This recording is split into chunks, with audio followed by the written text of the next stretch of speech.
आप तमाम लोगों को ये बात मालूम होगा दोस्तों कि झारखंड के अंदर में केंद्रीय महाअधिवेशन जो जेएमएम झारखंड मुक्ति मोर्चा का जो है वो चल रहा है। रांची के अंदर में तमाम जितने भी क्षेत्र के विधायक हैं, नेतागण लोग हैं, वो तो अपने अपने क्षेत्र से वहाँ पर उनकी पहुँच हो रही है, लेकिन अन्य भी राज्य से लोग वहाँ पर पहुँचे हुए हैं।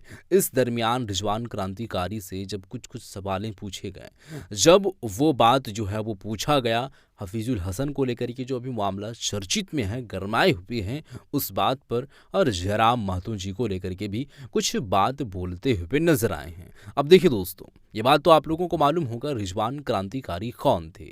ये बात आप लोगों को तो अच्छी तरीके से मालूम है कि काफ़ी अच्छी जो है वो बॉन्डिंग इन लोगों के दरमियान, इन लोगों के बीच रहती थी, जयराम महतो और रिजवान क्रांतिकारी के बीच में।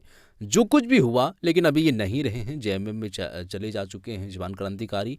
अब वहाँ पर पहुँच करके पूरे जो है वो जोश व खरोश के साथ जेएमएम पार्टी को ज्वाइन करते हुए और उसके जो है वो कार्यक्रम में शामिल होते हुए कार्यकाल को उनके संभालने का कुछ उनको जो है वो हिस्सा मुहैया की गई है, और अभी उस पोजीशन पर हैं। आगे मज़ीद उनको किस तरीके से तरक्की मिलती है, वो कैसे तरक्की की और हासिल अपने आप को कर पाते हैं, या आगे जनता जनार्दन झारखंड के अंदर में जितने भी लोग हैं वो तो तय कर ही गी, वो तो उनके हाथ में है। लेकिन इनके विचारधारे से भी काफ़ी सारे लोग जो है वो कुछ लोगों का कहना है, हाँ कुछ लोगों का कहना है ये तो चलता ही है। बात क्या है, वो बात सबसे पहले मैं आपको सुनाना चाहूँगा। ये बात, या वीडियो पहले आप देखें, उसके बाद आगे की हम बातें करेंगे। वीडियो पहले आप देखें। रिजवान जी, मंत्री हफीजुल हसन जी बयान दिए हैं कि हमारे लिए संविधान से ऊपर शरीयत है। इस पर क्या कहिएगा? विपक्ष हमलावर है लगातार। देखो, विपक्ष की मैं बात नहीं करता हूं, मैं आदरणीय हफीजुल हसन साहब की बात करूंगा। हफीजुल हसन ने बहुत ज्यादा गलत नहीं कहा है। आप इस देश में रहते हो, कैसे नहीं गलत कहा? जिस संविधान ने उनको जो है अधिकार दिया, जिस संविधान के दम पे जो पूरी बात सुन लीजिए। आप ऊर्जावान पत्रकार हैं, आपकी पत्रकारिता पर हम लोग सैल्यूट करते हैं, लेकिन सवालों का जवाब लेते जाइए। मैंने कहा है कि हफीजुल अंसारी साहब ने कहा है कि शरीयत ऊपर है, संविधान से ऊपर है, लेकिन उन्होंने कहा है कि एक हाथ पर संविधान और एक हाथ में कुरान लेकर चलते हैं। कुरान का तात्पर्य शरीयत है, और शरीयत के लिए कानून भी बना हुआ। आप मुद्दों को भटका देंगे, भारतीय जनता पार्टी के वक्तव्य पर ना जावें।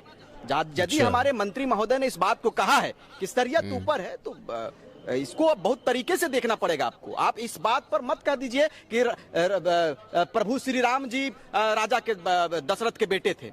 कहीं ना कहीं उनको भगवान का भी लक़ब दिया गया था। इस पर देखो, मैं उन पर नहीं जाना चाहता, बहुत डिटेल्स में नहीं बताना चाहूंगा, समय हमारे पास कम है, लेकिन संक्षेप में सिर्फ इस बात को कह देंगे। आपके चैनल के माध्यम से जनता मेरी आवाज सुनेगी, झारखंड प्रदेश के लोग हमारी आवाज को सुनेंगे। आदरणीय हफीजुल अंसारी मंत्री महोदय ने जिस बात को कहा है कि शरीयत भी है और संविधान भी है, हम दोनों को मानते हैं। इसीलिए हमने कहा है मंत्री महोदय को कि हम लोग संविधान, कुरान और इस देश को मानने वाले। आप इस पर क्यों जाते हैं? मंत्री महोदय ने थोड़ी सी बात क्या कह दी, आप लोग विपक्ष के बातों पर आने लगे। आप देश की आजादी पर क्यों नहीं बात करते हैं? जब देश की आजादी की गाथा लिखी जा रही थी, तो क्या भगत सिंह ने अकेला लड़ाई लड़ा था? गांधी जी ने अकेला लड़ाई लड़ा था? नहीं लड़ा था। उनके साथ में मौलाना अबुल कलाम आजाद थे, चंद्रशेखर आजाद थे, अशफाक उल्लाह खान थे, तमाम समुदाय के लोगों ने, हर जाति हर वर्ग के लोगों ने अपना योगदान दिया था। तो इस देश में, इस देश को फिरंगियों से आजाद करने में, फिरंगियों के साथ लड़ाई लड़ने में हमारे लोगों ने योगदान दिया, हर जाति के लोगों ने योगदान दिया है। तो आज इस छोटी सी बात को आप लेकर बड़े छोटी सी बात है ना, लेकिन विपक्ष कह रही है कि झारखंड को जेएमएम वाले शरीयत से चलाना चाहते हैं, संविधान से नहीं। नहीं, हम लोग संविधान से ही चलाएंगे और बिल्कुल संविधान के साथ में चलेंगे। शरीयत भी हमारे साथ में है, कुरान भी हमारे साथ में है और संविधान भी हमारे साथ। आपके लिए कुरान ऊपर है कि संविधान ऊपर? दोनों ऊपर है, एक हाथ में कुरान, एक हाथ में संविधान। बड़े भाई भी हैं आप, छोटे भाई भी हमारे साथ में, दोनों भाई को हम लोग साथ में लेकर चलेंगे। दो मिनट रुक जाइए। दूसरी बात यह है कि वक्फ बिल का जो अभी आया है, उस पर जो है वो बोले कि जो है मारकाट होगा, जिस प्रकार से देश में बिल लाया जा रहा है। देखो, भारतीय जनता भड़काने का काम किया जा रहा है। जनता पार्टी का यही काम ही रहता है। उन्होंने कहा था कि 15 लाख रुपए देंगे, दिया। हमारे आदरणीय मुख्यमंत्री महोदय, झारखंड मुक्ति मोर्चा परिवार की ओर से घोषणा हुआ था कि हम लोग 2500 देंगे। वैसे तो सीएम साहब भी बोले थे कि हर साल 5 लाख रोजगार देंगे। भाई, पहल हमारी है। 5 साल में तो नहीं। पार्टी वालों से पूछो कि क्या पहल किया उन्होंने देश के लिए। आपने देश की सत्ता पर विराजे, देश की सत्ता को धारण किया, देशवासियों के जो आशाएं उम्मीदें थी, आपने तो हिंदू मुस्लिम करके रख दिया। राम मंदिर और बाबरी मस्जिद के मुद्दों के साथ में लोगों को भिड़ाने का काम किया है। आप देश की बात करते हैं, आप कहते हैं कि हर देश हमारा, क्या कहते हैं उनका नारा था, सबका साथ सबका विकास।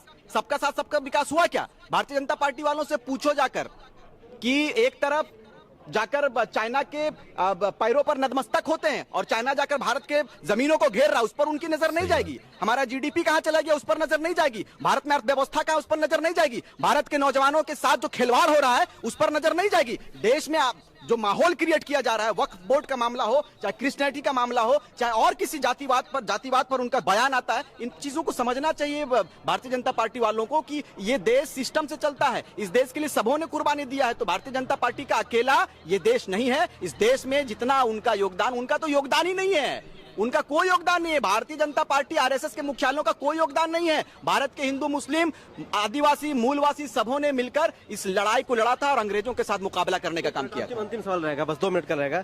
आपके हर दिल अजीज मित्र डुमरी से विधायक जयराम कुमार महतो को Z+ सिक्योरिटी चाहिए, जैसा कि उन्होंने कहा है। उनके समर्थकों ने मांग किया है गृह मंत्री अमित शाह से, क्या कहिएगा इस पर? ये उनकी मांग हो सकती है, उनका निजी मसला हो सकता है। उनको यदि असुरक्षा फील हो रहा है, उनको यदि असुरक्षित महसूस हो रहा है कि मैं इस पूरे झारखंड में असुरक्षित हूं, तो ये उनका निजी मसला हो सकता है। इस पर गृह मंत्री के पास यदि उन्होंने पत्र लिखा है या उनके नेताओं ने पत्र लिखा है, तो ये गृह मंत्री का मामला हो सकता है। गृह मंत्री सोचेंगे। सुरक्षा की दृष्टिकोण से उनको पहले भी ये बात हुई थी कि हम सुरक्षा लेंगे नहीं लेंगे, पूरा वीडियो पड़ा हुआ आप देख लीजिए। यदि उनको आज सुरक्षा की जरूरत पड़ेगी तो क्यों पड़ी, ये उनसे पूछ लीजिएगा। धन्यवाद। चलिए ठीक है, ये तो अपना निजी व्यक्तिगत मामला है, बहुत अच्छी बात है। लेकिन लोगों ने ये जो मुद्दा बना दिए हैं, लोगों का ये कहना है कि जयराम जी का मांग है, वो तो मांग कर रहे हैं, लेकिन जो है वो इस बात को ऑन द स्पॉट बताते हुए नजर आए हैं जयराम महतो जी। कई ऐसे वीडियोज़ में उनके बयानात जो है वो पड़े हुए हैं। सीधे तौर पर उनका कहना है कि मैंने कोई मांग नहीं किए हैं, मैंने मांग नहीं किए हैं राजेश रतन जी, जो उनको लगा कि हमारे साथ में इस तरीके से कारनामे पेश हो रहे हैं और इस तरीके से दुर्व्यवहार किया जा रहा है, रोका जा रहा है, टोका जा रहा है, गाड़ी के साथ ऐसा किया जा रहा है, तो उनको लगा राजेश रतन जी को, तो वो गृह मंत्री को पत्र लिखे हैं, ना कि इस बात की जानकारी जयराम महतो जी को था, बिल्कुल भी नहीं था। जब उन्हें इस बात की जो है वो पता चली, मालूम चला, तो वो जो है वो सोशल मीडिया अकाउंट पर अपने ट्वीट करते हैं, सेंड करते हैं और कुछ बातें लिखते हैं कि देखिए मेरा इस मामले में कोई भी राय नहीं है और हम मांग नहीं किए हैं। लोगों को ऐसा लगता है, लोगों का प्यार है, मांग कर लेते हैं, लेकिन जनता हमारे लिए जो है वो सबसे बड़ा सुरक्षा है, तो ये कहना है। बाकी के बात तो वीडियो आप लोग देख ही चुके हैं दोस्तों। इस पर आप लोगों की जो राय बनती है ज़रूर बताइएगा, इस वीडियो को शेयर कर दीजिएगा। मिलते हैं एक और नई वीडियो के साथ, तब तक के लिए खुदा हाफिज़।